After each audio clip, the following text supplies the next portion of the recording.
Right మనము big TV డిస్లెక్స్లుగా చూస్తున్నాం. ఇటు హైదరాబాద్ నారాయణగూడలో ఒక దారుణ ఘటన చోటు చేసుకుంది. అంటే ఇది చూస్తే మీరే ఒక్క షాక్కి గురవుతారని చెప్పుకోవాలి. ఇటు మహమ్మద్ వాసిక్ అనే కూరగాయల షాప్ నడుపుతూ కూడా అక్కడ కూరగాయల అమ్ముతూ ఒక ఘాతుకానికైతే పాల్పడుతూ ఉన్నారు. దానికి సంబంధించిన దృశ్యాలను కూడా మనం చూడొచ్చు. గత 2 సంవత్సరాల నుంచి కూడా అక్కడే వ్యాపారం చేసుకుంటూ ఉన్నాడు. ఇటు కూరగాయల వ్యాపారం చేస్తూ ఉన్న ఒక వ్యక్తి మహమ్మద్ వాసిక్ అనే వ్యక్తి షాపులో కూరగాయల్ని తన తొడల మధ్య రుద్ది వాటినే కస్టమర్లకు అమ్ముతూ ఉన్నాడు. అంటే ఎంతకాలం నుంచి ఈ మనిషి ఈ విధంగా ప్రవర్తిస్తున్నాడు అనేది కూడా మనకు తెలియదు. సో ఓవరాల్గా అంటే కస్టమర్లకు అవే అమ్ముతూ ఉన్నాడు మహమ్మద్ వాసిక్. అయితే ఈ ఘటన అంతా కూడా పక్కనే ఇంటి పక్క బిల్డింగ్ పై నుంచి ఒక వ్యాపారి ఈ దృశ్యాలన్నిటిని కూడా రికార్డ్ చేశాడు. అంటే ఒకవేళ అక్కడున్న స్థానికుడు ఈ దృశ్యాన్ని రికార్డ్ చేయకపోతే ఈ ఘటన అయితే ఇటు వెలుగులోకి వచ్చేది కాదనే చెప్పుకోవాలి. ఒకసారిగా చూడొచ్చు. అంటే అతని దగ్గర ఇన్ని సంవత్సరాల నుంచి ఆయన అక్కడే కూరగాయలు అమ్ముతున్నాడు కాబట్టి అసలు ఇప్పటి వరకు ఎంతమంది కూరగాయలు కొని ఉండొచ్చు, అంటే ఎప్పటి నుంచి ఇలాంటి ఘటన చేస్తూ ఉన్నాడు అనేది కూడా మనం ఒకసారి అర్థం చేసుకోవచ్చు. అంటే రోడ్ల పైన మనం చూస్తూ ఉంటాం, జనరల్గా కూరగాయలు కొనాలి అంటే ఒక ఫ్రెష్గా ఉంటే కొంటూ ఉంటాం. ఇటు సూపర్ మార్కెట్స్కి కూడా వెళ్తూ ఉంటాం, కానీ కంపారిజన్ కూడా చేస్తూ ఉంటాం. అంటే మార్కెట్లో దొరికే కూరగాయలని, అలాగే ఇటు కొన్ని మార్కెట్స్లో దొరికే కూరగాయలని, వీటన్నిటిని కూడా సూపర్ మార్కెట్స్లో దొరికే కూరగాయలన్నిటిని కూడా కంపేర్ చేస్తాం. కానీ ఎప్పుడైతే మనకి ఒక సాధారణంగా బయట దొరికే కూరగాయలు ఎప్పుడు ఫ్రెష్గా ఉంటాయి అండ్ అలాగే తక్కువ రేట్స్కి వస్తూ ఉంటాయి కాబట్టి ఎక్కువగా జనాలు ఇలాంటి ప్రదేశాలకే వెళ్తూ ఉంటారు. కానీ ఒక్కసారి కూరగాయలు కొని ముందు ఇలాంటి ఘటనలని ఒక్కసారి గుర్తు చేసుకుంటూ ఒకసారి చూసుకుంటూ మనం కూరగాయలు కొంటే చాలా జాగ్రత్త వహించి మరి కూరగాయలు కొనుక్కోవాలి. ఎందుకంటే ఇలాంటి ఘటనలు ఫుడ్ విషయంలో చాలానే జరిగాయి. సో ఇప్పుడు మరొక ఘటన ఇప్పుడు వెలుగులోకి వచ్చిందంటే ఎంతకాలం నుంచి ఈ ఘటన చోటు చేసుకుంటుందంటే ఎప్పటి నుంచి ఈ ఘాతుకానికి మహమ్మద్ వాసిక్ పాల్పడుతున్నాడు అనేది కూడా ఇప్పుడు ఒక ప్రశ్నార్థకంగా మనం చెప్పుకోవాలి. అంటే ఈ ఒక్క వీడియోతోని అతని బండారం అంతా బయటపడింది. సో ఒకసారి మనం చూసుకోవచ్చు మహమ్మద్కి సంబంధించిన విజువల్ కూడా. అంటే ఇటు సైడ్ చూసుకుంటే ఆయన ఎంతో ఏమీ తెలియదు అన్న వ్యక్తిగా ఫోటోలో కనిపిస్తున్నాడు. కానీ కూరగాయలు కొనే ముందు అతని ప్రవర్తన కానీ ప్రతి ఒక్కటి కూడా మనం అబ్జర్వ్ చేయొచ్చు. అంటే ఆయన 2 తొడల మధ్య ఆయన పెట్టుకుని కూరగాయల్ని రుద్ది మరి అవే కస్టమర్లకి అమ్ముతూ ఉన్న ఘటన అయితే ఇటు హైదరాబాద్ నారాయణగూడలో చోటు చేసుకుంది. ఇదంతా కూడా కూరగాయల వ్యాపారి అరాచకం మనం ఒకసారిగా చూడొచ్చు. షాప్లో కూరగాయల్ని తన తొడల మధ్య రుద్ది అవే కూరగాయల్ని కస్టమర్లకు అమ్ముతూ ఉన్నాడు.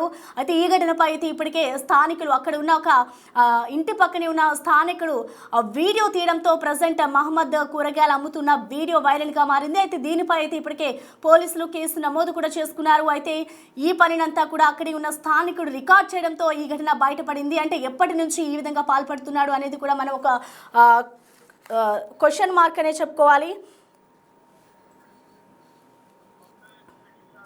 అయితే ప్రజెంట్ చూసుకోవచ్చు ఇటు అక్కడే ఉన్న స్థానికులంతా కూడా పోలీసులకు ఫిర్యాదు చేశారు. మహమ్మద్ వాసిక్ను ప్రజెంట్ పోలీసులు అరెస్ట్ చేశారు. 5 రోజుల పాటు జైలు శిక్ష, అలాగే 2500 రూపాయల జరిమానా కూడా విధించినట్లుగా కూడా తెలుస్తోంది. అయితే ఇటు మహమ్మద్ ఏదైతే ఈ ఘాతుకానికి పాల్పడ్డాడో పక్కనే ఉన్న వ్యాపారులను సైతం ఇటు పోలీసులు అక్కడి నుంచి వ్యాపారం చేసుకోకుండా చేసినట్లుగా కూడా తెలుస్తుంది. వారి షాప్స్ని కూడా మూసివేయించారు. అంటే ఒక్క పర్సన్ వల్ల పక్కన ఉన్న వాళ్ళ జీవితం కూడా పాడైపోయిందని చెప్పుకోవాలి. ఎందుకంటే వాళ్ళు రోజు అదే షాపుల మీద ఆధారపడి ఉంటారు. సో అదే వాళ్ళకి రోజు తిండి పెడుతూ ఉంటుంది. సో ఇప్పుడు మహమ్మద్ చేసిన ఒక్క ఘాతుకం వల్ల పక్కన వాళ్ళ మీద కూడా ఎఫెక్ట్ పడడంతో వాళ్ళు కూడా తీవ్ర ఆగ్రహం వ్యక్తం చేస్తున్నారు మహమ్మద్ వాసిక్ తీరు పట్ల. సో ఈ ఘటనపై పూర్తి అప్డేట్స్ అందించేందుకు మా ప్రతినిధి సాగర్ మనకి లైన్లో అందుబాటులో ఉన్నారు. ఎస్ సాగర్, మనం చూస్తున్నాం ఒక మనిషి, అంటే తనని ఏమనాలో కూడా అర్థం కావట్లేదు. తనే వ్యాపారం చేస్తుంటే, ఒక వ్యాపారం చేస్తే ఎంతో రెస్పెక్ట్గా వ్యాపారం చేయాలి, కానీ అలాంటి మనిషి ఇటు కస్టమర్లకే ఈ విధంగా కూరగాయలు అమ్ముతున్నాడు అంటే అసలు ఏమని అర్థం చేసుకోవాలో కూడా అర్థం కావట్లేదు. సో ఓవరాల్గా అసలు ఏంటి, ఎప్పటి నుంచి ఈ ఘాతుకానికి పాల్పడుతున్నాడు అనుకోవచ్చు? అసలు పోలీసులు ఈ ఘటనపై ఏం చెప్తున్నారు? పోలీస్ స్టేషన్ పరిధిలో మేల్కొట్టే పార్క్ వద్ద కూరగాయల వ్యాపారం చేస్తున్న మహమ్మద్ వాసిక్ భాగవతం బయటపడింది. అంటే తను కూరగాయల వ్యాపారం చేసుకుంటూ కూరగాయలను ప్రైవేట్ పార్ట్స్ వద్ద తాకించి అవి విక్రయిస్తున్నట్లుగా కూడా ఓ వ్యక్తి వీడియో తీయడంతో ఈ ఉదంతం అంతా బయటకు వచ్చిందని చెప్పుకోవచ్చు. గత కొన్ని ఏళ్లుగా కూడా అక్కడే వ్యాపారం నిర్వహిస్తున్నాడు. మేల్కోటే పార్క్ అంటే అక్కడ ఉన్నటువంటి స్థానికుల్లో దాదాపు వందలాది మంది, వేలాది మంది రోజు ఆ పార్క్ వద్దకు వస్తుంటారు. అందులో వాకింగ్ చేస్తుంటారు. అనంతరం ఇక్కడ ఉన్నటువంటి కూరగాయల బండ్ల నుంచి కూరగాయలు విక్రయిస్తూ ఉంటారు. అక్కడ జనరల్ గా వీక్లీ మార్కెట్ కూడా జరుగుతూ ఉంటుంది. కానీ ఇక్కడ మహమ్మద్ వాసిక్ మాత్రం తాను ఉద్దేశపూర్వకంగానే ఆ కూరగాయలను ఆ విధంగా ప్రైవేట్ పార్ట్స్ వద్ద పెట్టి ఇచ్చినట్టుగా కూడా వీడియో ఆధారాలు బయటపడ్డాయి. అయితే గత కొన్ని రోజులుగా కూడా ఇదే విధంగా విక్రయిస్తున్నట్లు కూడా గుర్తించినటువంటి స్థానికులు వీడియో తీసి పోలీసులకు సమాచారం ఇచ్చారు. వెంటనే పోలీసులు మహమ్మద్ వాసిక్ పైన చర్యలు తీసుకున్నారు. తన షాప్ ని క్లోజ్ చేయడంతో పాటుగా తనని రిమాండ్ కు తరలించిన పరిస్థితి. సో కోర్టు 5 రోజుల జైలు శిక్ష విధించింది. వెంటనే అక్కడ ఉన్నటువంటి కూరగాయల షాపులన్నింటినీ కూడా తొలగించిన పరిస్థితి. సో ఉద్దేశపూర్వకంగా మహమ్మద్ వాసిక్ ఈ విధంగా చేసినట్టుగా కూడా పోలీసులు నిర్ధారించారు. వారి యొక్క దర్యాప్తులో కూడా ఇదే విషయం తేలింది. సో ఈ నేపథ్యంలో అతన్ని అరెస్ట్ చేసి రిమాండ్ కు తరలించిన పరిస్థితి కనిపిస్తుంది. గతంలో కూడా ఎందుకంటే దాదాపు మేల్కోటే పార్క్ అంటే పెద్ద ఎత్తున నారాయణగూడ పరిధిలో దాదాపు వేలాది మంది రోజు అక్కడికి వాకింగ్ కి వస్తుంటారు. సో అక్కడ వీక్లీ మార్కెట్ జరుగుతుంది. సో అక్కడి నుంచి తన వ్యాపారం దాదాపు 4-5 సంవత్సరాలుగా కూడా అక్కడే వ్యాపారం నిర్వహిస్తున్నట్లుగా కూడా పోలీసుల విచారణలో తేలింది. సో ఉద్దేశపూర్వకంగా మహమ్మద్ వాసిక్ ఈ విధంగా విక్రయిస్తున్న నేపథ్యంలో అతని పైన పలు సెక్షన్ల కింద కేసు నమోదు చేసుకుని రిమాండ్ కు తరలించారు. సో 5 రోజుల జైలు శిక్ష విధించడంతో అతన్ని జైలుకు తరలించిన పరిస్థితి. సో అక్కడ ఉన్నటువంటి కూరగాయల షాపులను కూడా వెంటనే తొలగించేశారు అధికారులు. సో ఎవరు కూడా ఇట్లాంటి చర్యలకు పాల్పడితే ఖచ్చితంగా వారిపైన చర్యలు తీసుకోవటం కూడా పోలీసులు హెచ్చరిస్తున్న పరిస్థితి కనిపిస్తుంది. ప్రసన్న, అయితే సాగర్ అంటే ఇప్పటికే చూసుకుంటే మహమ్మద్ వాసిక్ ఏదైతే ఈ విధంగా చేస్తున్నాడో ప్రవర్తిస్తున్నాడో అంటే పక్కని షాప్ వాళ్ళకు కూడా అతని వల్ల ఎఫెక్ట్ పడింది కాబట్టి అటు పక్కని షాప్ వాళ్ళు అసలు ఏం చెప్తున్నారు అంటే ఈ ఘాతుకాన్ని ఎప్పుడైనా చూసారా, వాళ్ళు అబ్జర్వ్ చేశారా, అసలు వాళ్ళ దగ్గర నుంచి పోలీసులు ఏమైనా సమాచారాన్ని సేకరించారా? ఖచ్చితంగా అక్కడ ఉన్నటువంటి మిగతా వ్యాపారులు దాదాపు మేల్కోటే పార్క్ బయట 10ల సంఖ్యలో షాపులు ఉంటాయి. అక్కడ ఉన్నటువంటి వారు ఈ విషయాన్ని గమనించలేదని చెప్పి పోలీసుల విచారణలో చెప్పినట్లుగా కూడా తెలుస్తుంది.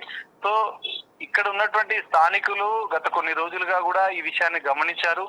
దాన్ని వీడియో తీసి పోలీసులకు సమాచారం ఇచ్చారు. ఎందుకంటే జనరల్ గా ఆ విషయాన్ని ఓవరాల్ గా చెప్తే ఎవరు నమ్మరు కాబట్టి ఉద్దేశపూర్వకంగానే మహమ్మద్ వాసిక్ ఈ విధంగా కూరగాయల వ్యాపారం చేస్తూ ఉద్దేశపూర్వకంగా కూరగాయలని ఈ విధంగా విక్రయిస్తున్నట్లుగా కూడా వాళ్ళు గుర్తించి వీడియో ఆధారాలను కూడా చూపించారు. ఎందుకంటే ఇక్కడ ఉన్నటువంటి స్థానికులు కూడా గత కొన్ని రోజులుగా మహమ్మద్ వాసిక్ నిర్వాకాన్ని కళ్ళారా చూశారు. దీనిపైన పోలీసులకు సమాచారం ఇచ్చారు గతంలో కూడా. సో అయినా కూడా తన తీరు మార్చుకోలేదన్నట్లుగా కూడా తెలుస్తుంది. ఖచ్చితంగా వీడియో ఆధారాలు ఉంటే ఖచ్చితంగా చర్యలు తీసుకుంటారు కాబట్టి స్థానికులు ఈ విషయాన్ని గమనించి వీడియోలు తీసి పోలీసులకు సమాచారం ఇచ్చారు. సో ఈ వ్యక్తి మహమ్మద్ వాసిక్ అనే వ్యక్తి గత కొన్నేళ్లుగా కూడా ఇదే విధంగా చేస్తున్నట్లుగా కూడా పోలీసుల విచారణలు, ఎందుకంటే పక్కన ఉన్నటువంటి వారిని ఇటు మహమ్మద్ వాసిక్ ని కూడా విచారించినటువంటి పోలీసులు ఉద్దేశపూర్వకంగానే ఇదంతా చేస్తున్నట్లు కూడా గుర్తించి అతని పైన కేసులు నమోదు చేశారు. మిగతా కూరగాయల వ్యాపారులను కూడా విచారించిన నేపథ్యంలో అక్కడ ఇక మిగతా వ్యాపారాలు కూడా వాటన్నిటిని షాపులను కూడా తొలగించిన పరిస్థితి. అక్కడ ఉన్నటువంటి మేల్కోటే పార్క్ ఫుట్పాత్ అక్రమంగా ఇవన్నిటిని ఏర్పాటు చేసినట్లు కూడా గుర్తించినటువంటి పోలీసులు వాటన్నిటిని కూడా తొలగించారు. సో ఎవరైనా ఈ విధంగా ఉద్దేశపూర్వకంగా ఇలాంటి కార్యకలాపాలకు పాల్పడితే వారిపైన చట్టపరమైనటువంటి చర్యలు తీసుకుంటామంటూ పోలీసులు హెచ్చరిస్తున్నారు. Prasanna, right, thank you Sagar.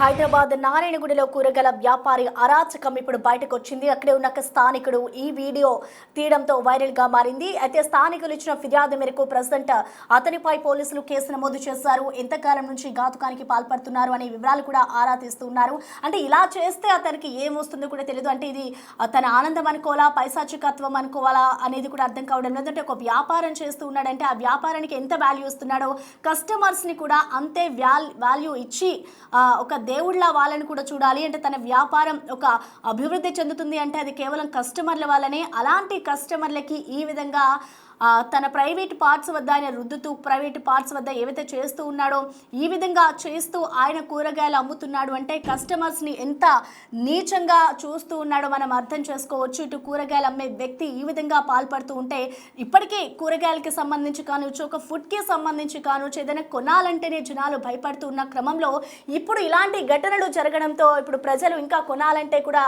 భయపడిపోయే పరిస్థితి కనిపిస్తోంది. ఒక్కసారిగా మనం చూసుకుంటే కూరగాయలు కొనే దగ్గర కూడా చాలా జాగ్రత్త వహించాలి అన్న సందర్భం ఇదొకటనే చెప్పుకోవాలి. ఇలాంటి ఘటనలు ఈ ఫుడ్ విషయంలో చాలా చోట్ల జరుగుతూనే ఉంటాయి. అయితే ఇప్పుడు ఈ వీడియో వైరల్ కావడంతో ఇంకొంత జాగ్రత్త అవసరం అనేది కూడా మనం చూసుకోవాలి. ఎక్కడ పడితే అక్కడ కూరగాయలు కొనకూడదు అనేది కూడా మనం ఈ వీడియో చూసే అర్థం చేసుకోవచ్చు.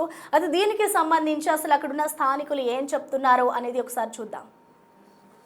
నమస్కారం. మెల్కోటి పార్క్ వాకర్స్ అసోసియేషన్ నుంచి భూషణ్ రావు అండి. నేను మెల్కోటి పార్క్ ప్రెసిడెంట్ను.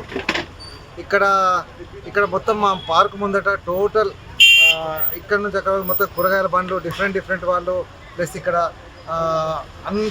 అన్సోషల్ ఎలిమెంట్స్ వచ్చేసేసి అక్కడ బండ్ల వెనకాల కూర్చోవడము, గాంజా అది ఇది తాగడము చేయడము జరుగుతున్నది ఇక్కడ. ఇది మేము కార్పొరేటర్ మేడంకు మహాలక్ష్మి మేడంకి మేము కంప్లైంట్ చేశాము. మేడం ఆల్రెడీ జిహెచ్ఎంసీ వాళ్ళందరూ కంప్లైంట్ చేసిండ్రు. ఇక్కడ ఇంకోటి ఏంటంటే కూరగాయల దగ్గర కూడా సమ్ జరగని ఇష్యూలు జరుగుతున్నాయి ఇక్కడ. అందుకోసం అది కూడా వైరల్ అయింది దాంట్లో వాట్సాప్లో. అందువల్ల పబ్లిక్ నుంచి చాలా రివోక్ వచ్చి బస్తీవాసులు కూడా అందరూ ముందుకొచ్చి ఇట్లా వద్దు మొత్తం టోటల్ క్లీనప్ చేద్దామని చెప్పి టోటల్ ఈ ఏరియాని మొత్తం క్లీన్ చేశారు. ఈరోజు జిహెచ్ఎంసీ వాళ్ళకి చాలా ధన్యవాదాలు మా తరఫు నుంచి. మహాలక్ష్మి రమణ్ గారికి ప్లస్ పోలీస్ డిపార్ట్మెంట్ వాళ్ళకు, మా ప్రెస్ వాళ్ళకు, మళ్ళీ మాకు ఈ హాస్పిటల్ వాళ్ళకు కూడా చాలా థ్యాంక్స్ అండి. అందరికీ నా తరఫు నుంచి ధన్యవాదాలు. ఇక్కడ అంతా ట్రాఫిక్ ఇబ్బంది ఉండే, చాలామంది ఎక్కడెక్కడ బయట నుంచి వచ్చేసి ఇక్కడ షాప్స్ పెట్టుకుండే. మొన్న ఒక ఇన్సిడెంట్ జరిగింది. లోకల్ వాళ్ళు ఏవైతే కూరగాయలు ఉన్నాయో అది తన ప్యాంట్ ఇప్పేసి అది రాసి ఇట్లా అమ్ముతున్నారు పబ్లిక్. దాని మీద లోకల్ వాళ్ళు కంప్లైంట్ ఇచ్చిండ్రు. ఈ ట్రాఫిక్ కూడా ఇబ్బంది అవుతుంది, అటువంటి ఇన్సిడెంట్ జరిగిందని చెప్పి ఇచ్చినందుకు ఈరోజు మా కార్పొరేటర్ ఆధ్వర్యంలో అక్కడ మున్సిపల్ వాళ్ళందరూ వచ్చేసి ఈరోజు షాప్స్ అన్ని క్లియర్ చేయడం జరిగింది. దానికి ఇక్కడ ఉన్న స్థానికులు అందరూ వాళ్ళు హర్షం వ్యక్తం చేసారు. ఏంటంటే ఈ రోజులంతా ఇట్లా అడ్డమయ్యి ట్రాఫిక్ ఇబ్బంది, పిల్లలకు రావడానికి స్కూల్ టైంలో కూడా ఇబ్బంది జరుగుతుంది. ఈరోజు ఇవన్నీ సాఫ్ చేసినందుకు వాళ్ళు కూడా లోకల్ వాళ్ళు కూడా అందరూ చాలా హ్యాపీగా ఉన్నారు. దానికి రామన్ గౌడ్ గారికి కూడా లోకల్ కార్పొరేటర్స్ అందరూ వచ్చి ధన్యవాదాలు చేస్తారు. ఇంతకుముందు అందరూ వచ్చి పబ్లిక్ వచ్చి తీసుకోమన్నారు మనకి